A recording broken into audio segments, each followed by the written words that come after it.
Hey guys! Happy Monday sa lahat. And sobrang saya ko ngayon. Kasi ngayon, since nandito na sila madam, nakauwi na sila guys. And magbabayad na ako ng aking utang. Actually, ipipaid ko na si madam ngayon. And I am so happy and thank you Lord talaga sa blessing na to. Dahil ngayon mapipaid ko na talaga si madam for almost magwa 1 year na din by next month. Kasi October pa. By November magwa 1 year na siya guys. Pero hindi pa siya umabot ng 1 year. Mapipaid ko na si madam ngayon. So I'm so grateful. Sobrang blessed ko guys. Kasi pinag-pray ko lang talaga to sa Panginoon na Lord, samahan mo ako sa sa journey ko dito, sa pagkuha ko kay madam ng ng money na sana ma-paid ko siya and makaya ko lahat na mabayaran ko talaga siya guys. So ayan, sinamahan talaga ako ng Panginoon and wala talaga imposible pagka magtiwala tayo, may faith tayo kay God and ialay natin sa Kanya yung gusto natin na mangyari. Kasi siya lang yung may alam siya lang yung may hawak ng natin, ng future natin or yung buhay natin. Siya yung may alam kung ano yung magiging outcome, anong mangyayari, 'di ba? So I am sobrang parang ang gaan-gaan sa pakiramdam guys. Iba talaga pagka may Panginoon tayo na kasama natin. Lahat, kahit may problema man, mayroon mang mga pagdadaanan natin, pero pag nandiyan ang Panginoon, lahat magiging magaan lang talaga. So ngayon, yung kulang ko kay madam is 15,300 plus. So yung utang ko, total ko sa kanya, na utang ko sa hardware and then yung cash ko sa kanya, so umabot siya ng 146,358. And yung nabayad ko na sa kanya is 131,000. Actually, may 1,000 na binigay si madam sa akin na yung yun, bigay niya yung pagtulong namin nung time na kasal ni Mama Sita. So, instead na bigay niya yun sa akin, sabi niya, i-deduct na lang daw yung 1K sa utang. So, kaya meron siyang 131. Merong 1,000 na na-add. So, yun, nakadagdag. And yung nabayad ko sa kanya nga 130, kasama na din yung 1,000, so 131,000. And yung materials, basta yung nakuha ko kay madam na cash is 60,000, and the rest na yan is yung materials sa bahay. So I'm so happy guys kasi mapipaid ko na si madam. And ayan, yung by next month wala na akong babayaran sa kanya, and meron pa naman akong ibang babayaran like sa motor namin. So yun na lang guys, and yung makakapag-save na din talaga kami ng medyo malaki-laki na din. And ayan, so busy pa sila ngayon sa pagchichika dyan. And thank you talaga Lord. Thank you din sa inyong lahat guys kasi nandyan kayo kasama namin, nanonood ng aming mga videos. Syempre, kumikita kami dito dahil din sa inyo. And maraming salamat din guys na kasubaybay din talaga kayo, no? And na-paid ko na si madam. Meron na kaming bahay. So meron kaming next project ni Neil. So Panginoon na yung may hawak niyan guys. So Panginoon na yung bahala sa mga plano namin. Basta I'm so happy today na ipipaid ko na si madam. So guys, samahan niyo ako na magbayad kay madam. Let's go! Kasi nagpautang ako guys, di ba? Meron ding magbabayad ng utang sa akin. Si Rhea ay fully paid na, di ba? Ako may utang sa'yo, nag-order ako ng yellow, di ba? Yellow, tapos yung kanina. Oh, mag-utang ko kay Rhea, magkano 7? 7K. 1, 2, 3, 4, 5, 6, 7! Thank you! Thank you so much. Una lang ninabilin sa imong kwarta. Ladies and gentlemen. Ayan naman po! O, di ba, ganun lang kami dito. May nangutang, may magbabayad ng utang. Yung iba, hindi na nagparamdam. Utang inan nyo. So, for almost, magwa 1 year na siya by November. And magpipaid na ako kay madam.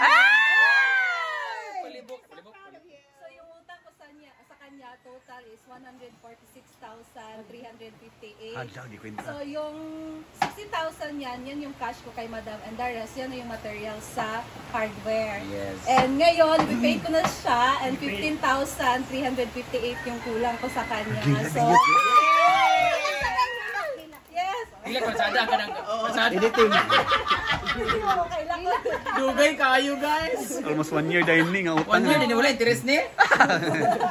So, masaya ako, no, kasi ayun, paid ko na siya, and pinag-pray ko lang talaga to kay God, and thank you, Lord. Thank you, Madam. Thank you, Madam. Thank you talaga, Tapos Lord. baka utang ka naman ulit ha. Dili pa karon. At Okay naman po. Pag na kanyang utang at meron na rin sila sariling bahay. Yay! Diba? So, thank you talaga kay Ano si Madam. Brenda, kadugay ihatagan. Ako sa kasi magbago pa. Hindi to mangyayari, syempre, kung di dahil kay Madam na nagtiwala siya sa amin. So, dapat bigyan din natin siya ng Tiwala din. Wala siya choice man siya. na magbayad talaga. So, Ah. ayan. Dapat lang. 15,000 Kurkurog si guys. Ivy, ha? Bigyan natin. 1, 2, 3, 4, 5, 6, 7, 8, 9, 10, 11, 12, 13, 14, 15. 350, 400. Tapos mag-chat na mamaya, abay na lang nasa inuno ng 200. Anyway, thank you so much and congratulations to your new house at least fully paid na yung bahay. O, di ba? Sana all nagbabayad ng utang at talagang tinitake talaga as responsibility talaga yung mga hiniram nila sa akin. Kasi yung iba dyan, feeling blessed. Grabe. Alam niyo na kung sino kayo ha. May mga utang kayo sa akin. Yung isa may utang sa akin, 200,000. Yung isa, 100,000. Ayoko na lang magsalita. Tapos niha, niho. Yung iba may mga racket pa. Nakabayad na ng sasakyan. Nakabili ng sasakyan. Good luck na lang sa inyo. Yun ang sinasabi ko na kanang si Lord na ang bahala sa inyo kasi nagbigay ako sa inyo dahil nangailangan kayo. Ngayon, dahil hindi ako nangangailangan, hindi rin ko magbibigay. Inyo na lang yan kung ayaw magbayad. Si Lord ang maniningil sa inyo. Bahala ka, pinag-pray ko na kayo. Thank you so much, Bing, for this. And congratulations. Congratulations to your new home. Yes. Ayan. Maraming salamat. Sa lahat ng mga nanood dito, guys, ito lang po ang buhay namin dito. Kung sino yung may pera, yun ang hiraman. Kaya kung sino yung nangangailangan, tutulungan. Pero, Kasi amang nagulat siya. magbayad din kayo. Kasi amang... Kasi hindi rin biro ang ginagawa ko. Ang dami kong basher, tapos Kasi amang... akala nyo ini. Wala, Amanda! Eko, hilot ko mo niya ha. O, hilot ako, alin may 1,000. 1,000. Unya, hilot ko niya. Bale, talaga bugas ito sa inyo. O, 1,000. Tapos, kuha kay doon naman. Kuha, di ba, pera, di ba? Duwa, kuha. Sige, kuha kag duwa sa iya. Di ba, dilip, cash ba, cash. Nagkuha ka sa... 2,000. Kung ginto ka dito, kana. Kadua na daw, kadua. O, 1,000. To.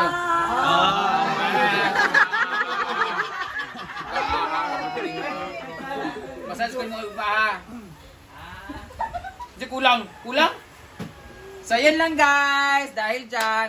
Thank you! Mga tindahan! Oy, dili na thank you kag ano, dili na ako nakuha na tabang bayaran na nito. Pagbayad galing ko!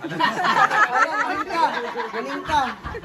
So, yan lang guys. Ito natitira dito. Hindi kakatapos ko lang kasi nagbigay din ako sa mga kina nanay, kinakapatid ng ano ko, ganyan.